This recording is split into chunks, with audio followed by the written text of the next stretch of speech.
Fala galera, tudo bem? Eu sou a professora Leiliana, sou professora de História aqui do Colégio Metropolitano.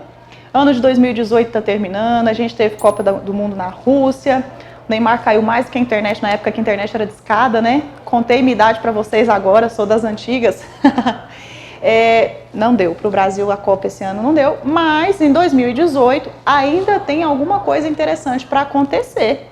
Será que é mais importante do que a Copa, mais interessante do que a Copa? Que evento é esse, né, que a gente pode conversar? Olha, para mim, muito mais interessante e importante do que a Copa do Mundo que aconteceu esse ano são as eleições que nós vamos ter agora a partir de outubro do ano de 2018. Essas eleições, do ponto de vista histórico, elas são muito importantes. Por que a eleição de 2018 ela é tão relevante? Porque nós estamos vindo de um processo político que o Brasil viveu extremamente intenso. Nós vivemos um impeachment e temos no poder um presidente, o Michel Temer, que a gente questiona bastante, né, a legitimidade. Principalmente dois pontos eu acho que incomodam a maior parte da população brasileira em relação ao governo Temer. Um é o fato de que, como ele era vice da chapa, muitas vezes a gente pensa, mas eu não votei no Temer, eu não queria que ele fosse o presidente. E quando a gente fala sobre isso, nós já nos levantamos aí um pouco da nossa atenção para o primeiro ponto que é interessante. Quando nós elegemos um candidato, na verdade nós estamos escolhendo um projeto político, um candidato, um vice, um partido, um projeto, um modelo ideológico. E fica essa primeira dica para vocês nessas eleições, de pensar o candidato não só pelo rostinho do garoto, né? Nós fizemos isso aí com a eleição do Collor, que foi muito aclamada entre o público feminino e depois acabou não dando muito certo.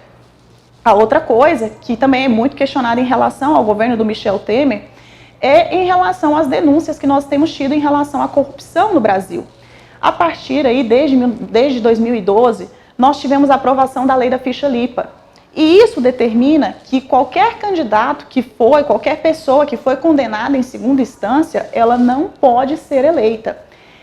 Muitas vezes a gente quer questionar, né, a honestidade da pessoa, e existe até um certo processo hoje de criminalização da política. Então vale a pena a gente pensar, porque é durante a eleição o melhor momento para, como eleitores, como pessoa que vive no Brasil, a gente pensar até que ponto está legal, até que ponto não está legal. Talvez a gente não faz isso no momento ideal, que são as eleições, e vem processos como o impeachment depois. Mas é o processo democrático, é normal? Até certo ponto é normal, mas a gente viveu o desgaste que um impeachment traz para a economia do país.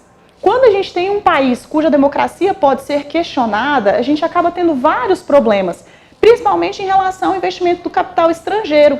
Imagina a sua situação, você é aí uma empresa, uma multinacional, e você quer investir no Brasil, mas você nem pode confiar na política, na pessoa que está eleita, nas leis fiscais que foram aprovadas. Então, gente, o processo de impeachment ele acabou acarretando uma recessão ainda maior da economia brasileira.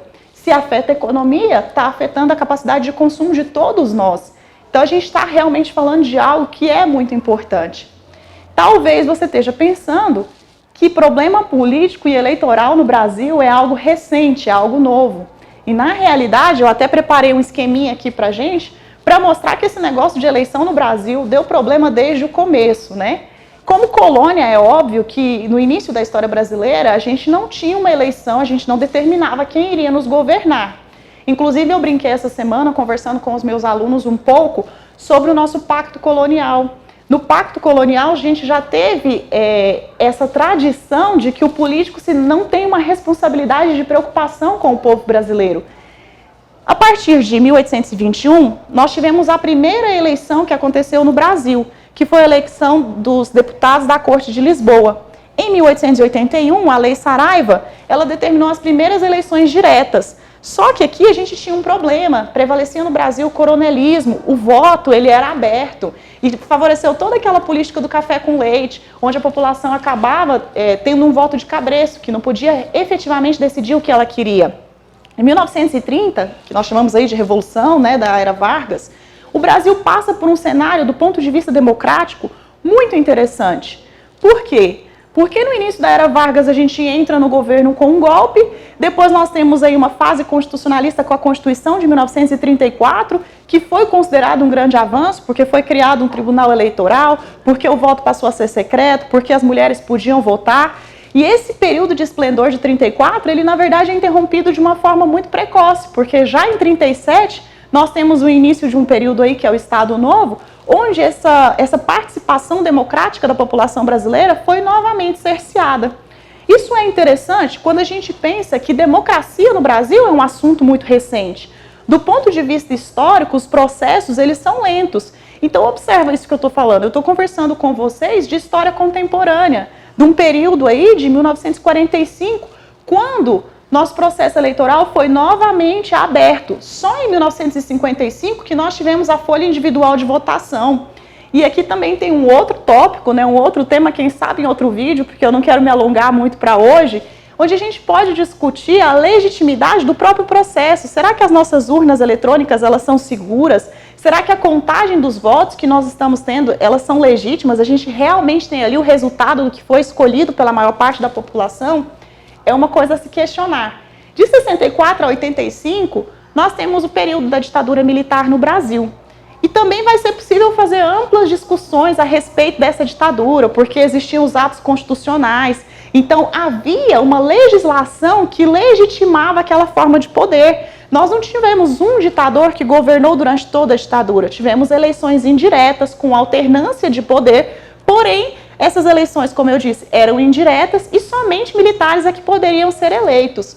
Já a partir de 1985, depois de uma série de movimentos, nós temos a eleição ainda indireta do Tancredo Neves, que é o primeiro presidente não militar, né, o pós-ditadura, e em 1989, as primeiras eleições diretas no Brasil depois de um longo período.